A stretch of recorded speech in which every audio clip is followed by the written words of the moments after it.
All right, guys, welcome back to the 5-minute mini market update. We are going to go through the data for week 33, which was August 15th to August 21st. And I'm going to go through both the condo volume and activity and average price points and the freehold volume, activity, and price points. And we're going to compare them to week 32. And we're going to set some expectations for what has happened in week 34, week 35, and week 36 to give you an idea of where we typically trend coming into the end of the summer. So for those who are new to the channel, my name is Emma Pace and I run a real estate team called Monstera in Toronto. For anybody that finds value in this video, please give me a thumbs up, a like, and subscribe. If anybody wants to get in contact with me, there is a link to my calendar in the description below. And if you want any of these market updates sent directly to you, there's a link to get on our email list there as well. So without further ado, because we've got 4 minutes left, let's hop into the numbers. So we'll go through the condo data first. And so last week we had 217 total condo sales.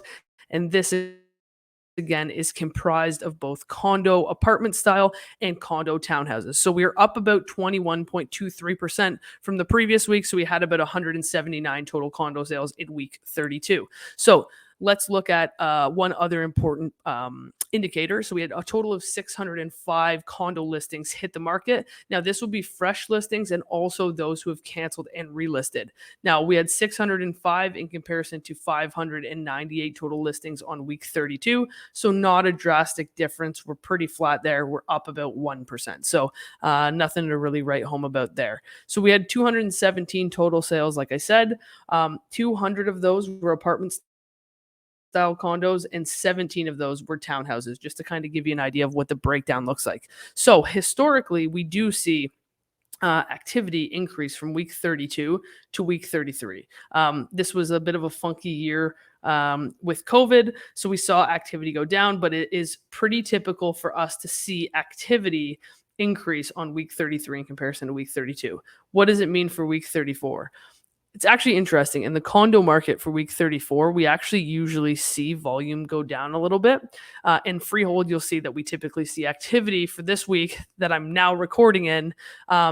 We'll see how the activity goes. It's honestly hit or miss. It could go up, it could go down, but there's probably not going to be a ton of movement. Now, the most important thing looking ahead is what would happen in week 35 and week 36, because that is pre and post Labor Day. So it's usually common for us to see a little bit of a slowdown while everybody kind of takes the long weekend off. And then typically about the second week, so week 37 and week 38, the second week of September is when we'll start to see a little bit of a a pickup in the market for activity in the fall. All right. So average condo prices for week 33 were 738, down from 757 on week 32. Again, we didn't have a ton of volume in this week. So if we had one big sale, that could have thrown off the average price point. But right now, if you're looking for a condo, we're hovering in and around mid sevens on an average price point in Toronto. All right.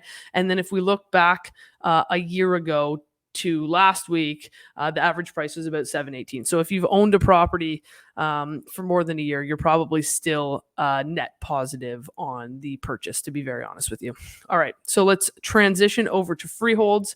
So we had 157 total freehold sales. We were up about 22% for that. So we had about 128 total sales the previous week, and we had about 350, so 349 new freehold listings in comparison to 361 freehold listings on week 32. So we were down about 3% for total listings that did come to market.